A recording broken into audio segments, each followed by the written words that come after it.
Halo semuanya, bagaimana kabarnya hari ini? Hari ini kita akan membahas tentang perkembangan kemandirian dan tanggung jawab akademik di jenjang perguruan tinggi, analisis berdasarkan teori Erikson, intimacy versus isolation. Dengan anggota kelompok Lira Savitri, Velia Eka Putri Leung, Anastasia Maharani Putri, Muhrifki Adikaram, dan Nur Wahidin Akas. Tujuan pembelajaran 1. Memahami proses adaptasi akademik 2. Mengembangkan pola pikir yang berkembang 3. Meningkatkan kemampuan interaksi sosial 4. Menilai faktor-faktor yang mempengaruhi pembelajaran. Deskripsi kasus. Mahasiswa tingkat awal di perguruan tinggi sering menghadapi tantangan dalam menyesuaikan diri dengan lingkungan akademik yang baru. Sebuah penelitian yang dilakukan oleh Muhammad Arifin, Ahmad Dardiri, dan Anik Nur Handayani 2016 menunjukkan bahwa kemampuan penyesuaian diri, pola berpikir, dan kemandirian belajar memiliki pengaruh signifikan terhadap prestasi akademik mahasiswa. Dalam studi ini, ditemukan bahwa mahasiswa yang memiliki kemandirian belajar rendah sering mengalami kesulitan dalam menyelesaikan tugas, menunda pekerjaan akademik, serta bergantung pada teman atau dosen untuk memahami materi kuliah. Sebaliknya, mahasiswa yang mampu menyesuaikan diri dengan baik menunjukkan prestasi akademik yang lebih tinggi, serta memiliki hubungan sosial yang lebih kuat dengan teman sebaya dan dosen. Teori perkembangan yang digunakan. Teori perkembangan psikososial. Erik Erikson. Teori perkembangan psikososial Erik Erikson adalah salah satu teori yang paling berpengaruh dalam psikologi perkembangan. Teori ini menjelaskan bahwa perkembangan manusia terjadi melalui 8 tahap sepanjang hidupnya, mulai dari bayi hingga lansia. Inti dari teori Erikson adalah setiap tahap perkembangan memiliki krisis psikososial atau konflik yang unik. Krisis ini bukan berarti negatif, tetapi merupakan tantangan yang harus diatasi individu untuk mencapai perkembangan yang sehat. Cara individu mengatasi krisis di setiap tahap akan mempengaruhi kepribadian mereka. Strategi pembelajaran. Penyesuaian metode mengajar. Sesuai tahap perkembangan. Pendidikan yang efektif harus memperhitungkan tahap perkembangan peserta didik, agar materi dan metode pengajaran sesuai dengan kemampuan kognitif, emosional, dan sosial mereka. Untuk mengatasi tantangan pembelajaran yang dihadapi mahasiswa, beberapa strategi dapat diterapkan dalam sistem pembelajaran di perguruan tinggi. 1. Meningkatkan kemandirian belajar. 2. Mendorong interakasi sosial dalam pembelajaran. 3. Mengurangi stres akademik dan meningkatkan kesejahteraan mental. Meningkatkan pola berpikir berkembang atau growth mindset. Contoh penerapan dalam kelas. 1. Meningkatkan kemandirian belajar. Metode pembelajaran berbasis masalah. Problem-based learning. PBL. Mahasiswa diberikan studi kasus atau masalah nyata untuk dianalisis dan diselesaikan secara mandiri atau dalam kelompok. 2. Mendorong interaksi sosial dalam pembelajaran, diskusi kelompok dan kolaborasi. Mahasiswa diberi tugas untuk dikerjakan dalam kelompok agar mereka terbiasa bekerja sama dan membangun komunikasi yang baik. 3. Mengurangi stres akademik dan meningkatkan kesejahteraan mental, pelatihan manajemen stres dan kesehatan mental. Kampus dapat menyediakan sesi konseling atau workshop untuk membantu mahasiswa mengelola stres akademik. 4. Meningkatkan pola berpikir berkembang growth mindset, memberikan tantangan yang terjangkau. Dosen dapat memberikan tugas yang menantang, tetapi tetap dalam batas kemampuan mahasiswa agar mereka terdorong untuk berkembang. Contoh, metode pengajaran yang sesuai. Problem-based learning. PBL. Mahasiswa bekerja dalam kelompok kecil untuk menyelesaikan studi kasus atau masalah dunia nyata. Hal ini membantu mereka lebih mandiri dalam berpikir sekaligus berinteraksi dengan teman-temannya. Cooperative learning. Mahasiswa diberikan tugas dalam kelompok dan setiap anggota memiliki peran spesifik. Dengan cara ini, mereka belajar berkomunikasi, bekerja sama, dan membangun hubungan akademik yang lebih kuat. Diskusi kelompok dan presentasi. Mendorong mahasiswa untuk lebih aktif dalam mengemukakan pendapat dan mendengarkan perspektif orang lain. Menerapkan flipped classroom.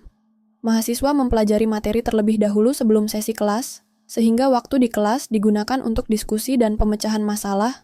Ringkasan inti materi.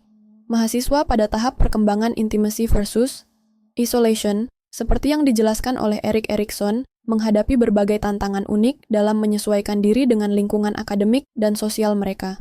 Transisi dari sekolah menengah ke pendidikan tinggi membawa perubahan besar dalam kehidupan mahasiswa, yang memerlukan adaptasi dalam berbagai aspek. Proses ini tidak hanya melibatkan penyesuaian akademik, tetapi juga sosial dan emosional. Mahasiswa dengan kemandirian belajar yang tinggi biasanya menunjukkan kemampuan untuk mengelola waktu dengan baik, menetapkan tujuan belajar, dan menyelesaikan tugas akademik secara mandiri. Mereka lebih percaya diri dalam menghadapi tantangan akademik, seperti ujian dan tugas besar, karena mereka telah mengembangkan strategi belajar yang efektif. Kemandirian ini juga membantu mereka dalam menjalin hubungan sosial yang sehat, karena mereka merasa lebih nyaman dan percaya diri dalam interaksi sosial. Mereka cenderung lebih mudah beradaptasi dengan lingkungan baru dan lebih terbuka untuk berpartisipasi dalam kegiatan sosial dan organisasi di kampus. Sebaliknya, mahasiswa yang kurang mandiri dalam belajar seringkali menghadapi stres akademik yang lebih tinggi. Mereka mungkin merasa kewalahan dengan tuntutan akademik yang lebih besar dan kurang mampu mengatur waktu mereka dengan efektif. Hal ini dapat menyebabkan penurunan kinerja akademik dan meningkatkan perasaan cemas dan tertekan. Kesulitan dalam penyesuaian akademik ini juga dapat mempengaruhi penyesuaian sosial mereka. Mahasiswa yang mengalami stres akademik yang tinggi mungkin menarik diri dari interaksi sosial dan merasa kesulitan untuk membangun hubungan yang bermakna dengan teman sebaya. Isolasi sosial ini dapat memperburuk perasaan kesepian dan kurangnya dukungan, yang pada gilirannya dapat mempengaruhi kesejahteraan emosional dan mental mereka. Saran bagi pendidik: pendidik memiliki peran penting dalam membantu mahasiswa mengembangkan kemandirian belajar serta penyesuaian sosial di lingkungan akademik. Salah satu cara yang efektif adalah dengan menerapkan metode pembelajaran berbasis masalah, Problem-Based Learning atau PBL. Dalam PBL, mahasiswa dihadapkan pada masalah nyata yang memerlukan pemecahan, sehingga mendorong mereka untuk berpikir kritis, mengidentifikasi solusi, dan melakukan penelitian mandiri. Pendidik berperan sebagai fasilitator yang memberikan arahan dan dukungan saat diperlukan, tetapi tetap memberikan ruang bagi mahasiswa untuk mengembangkan solusi sendiri. Metode ini tidak hanya meningkatkan keterampilan akademik, tetapi juga mengasah kemampuan manajemen waktu dan kerja sama tim.